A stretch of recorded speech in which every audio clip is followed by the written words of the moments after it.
Premiere has a relatively new AI mask feature, and you can use it to adjust skin tone.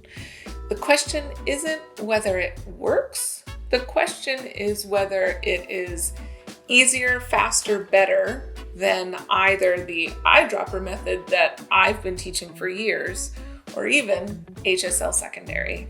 Adjusting skin tone is a really important step in the color correction process, as I'm sure you know.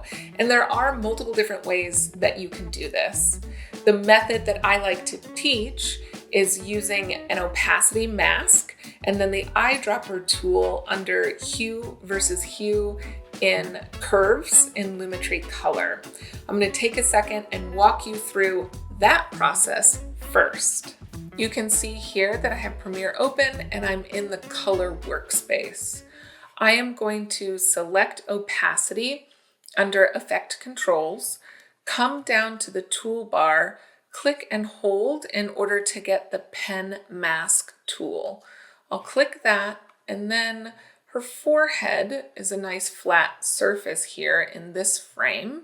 So I'm going to make a triangle in order to isolate her skin tone there.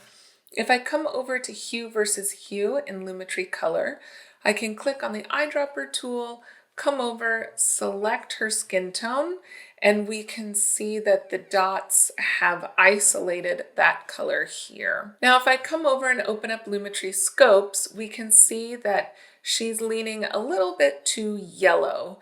And so we need to move this to be exactly on top of the skin tone line. So I'll come over and move this center dot up until that line is just hovering on top of the skin tone line. Come over to Effect Controls, over to that mask and delete it. We can see that that adjusted her skin tone really nicely. I'll turn it off and then turn it back on. A little bit more balanced. There's a reason that I like teaching this method. I think it's pretty straightforward. It's a good introduction into adjusting skin tone. It's quick and it's straightforward. Next, I want to demo for you another way of adjusting skin tones, and that's using HSL secondary. You can see I have the same piece of footage. I did delete the other Lumetri color effect that we just did. So we're working with the same piece of footage unedited. I have HSL secondary open here, and I'm going to start selecting her skin tone. Now we can see as I'm doing this that it's selecting quite a bit of her robe, quite a bit of the background. Let's see if moving these around can get rid of any of that. Got rid of a little bit of the wall.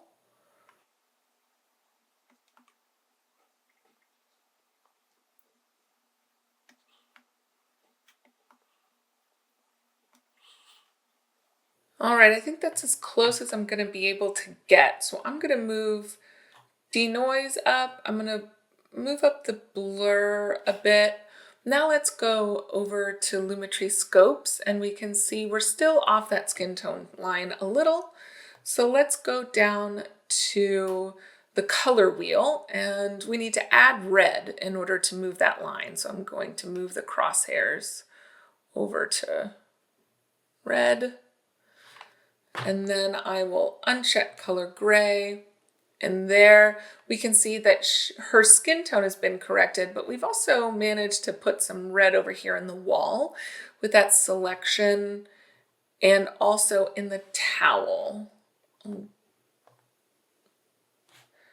Turn it off and back on. The HSL secondary process for this particular piece of footage, where there's quite a bit that's white, off-white, yellow, beige, really doesn't work very well. But now I want to experiment with this new object mask tool. It's an AI tool, and it allows you to hover over things in the frame, and it does a quick, smooth selection for you. You can do an automatic selection and Premiere will trace the outline for you, or you can select the lasso tool within the object mask tool and make a selection yourself. That's the choice that we are going to use now. Once again, I have deleted the Lumetri color effect, and we're working with that same piece of footage, even the same frame, unedited. So let's come down to the toolbar, and this is the masking. These are the new masking tools, and I want to select the object mask tool because this is the AI tool that's been created. I do want to use the lasso because if I hover over her, you can see it selects more than just her face. It selects the towel and the bathrobe. And I don't want to color adjust any of those things. I just want to adjust the color of her face. So I am going to, down here, I've selected lasso, and I am going to do a quick selection just around her face. I'm going to avoid her hair. And you can see this is not perfect, but Premiere does manage to smooth those edges really well, and it totally selects her face. I am just, from looking at this right now, I am not going to even bother trying to adjust her skin tone because you can see that it has selected, I'll move my cursor, it selected her teeth, her eyebrows, her eye color. And so if we open up Vectorscope YUV, it's inaccurate information here. This isn't going to work for us. But what I would like to try is combining two different processes. So I've got this mask. If we go under Effect Controls, we can see that it's an unassigned object mask. I'm going to come over to Lumetri Color and open up HSL Secondary, and I'm going to take the eyedropper and choose her skin color within that mask.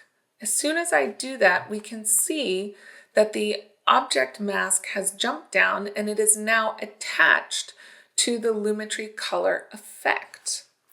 Now I'm going to turn on Color Gray, and we can see that the selection that I made has none of the wall in it, none of the towel or the bathrobe. It is simply her skin.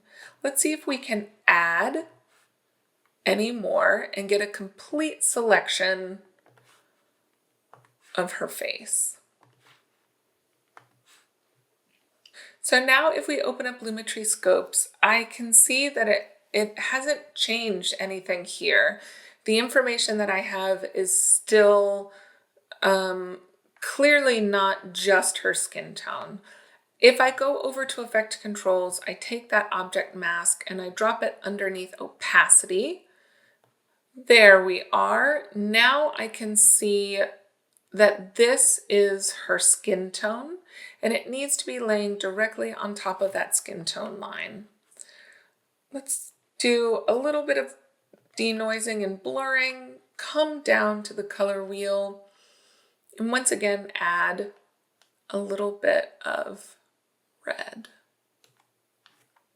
Next, I'm going to come over to Effect Controls. I'm going to move this object mask back underneath Lumetri Color and deselect it. And then I'm going to come over here and uncheck Color Gray. And now we can see that that did effectively adjust just her skin tone. It didn't pick up anything in the towel or the bathrobe, and it didn't pick up anything in the wall. So as you can see, the object mask tool doesn't really seem to add anything to make a workflow for adjusting skin tones any easier. I really do still prefer hue versus hue. I think HSL Secondary is a good thing to know how to use in case hue versus hue isn't working. If you're having trouble with adjusting a particular person's skin tone because maybe the quality of the footage isn't very high or the lighting is making it kind of tricky, HSL secondary could be an easier way to select skin tones more carefully, more sort of specifically. But generally speaking, that hue versus hue curve really does the trick nicely.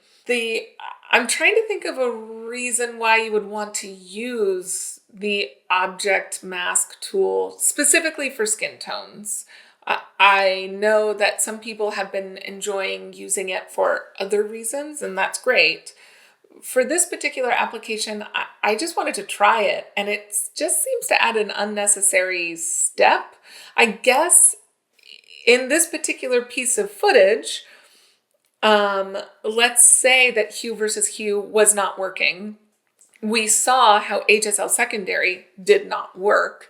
And so what we wound up needing to do was create the object mask of her face under opacity, and then do a secondary HSL secondary selection of her skin tone so that it was just isolated to her face. So we didn't get her eyebrows, and we also didn't get the wall, and then making a necessary adjustment, and then moving that mask down so it lives under the Lumetri color effect. A lot of extra steps, not really worth it.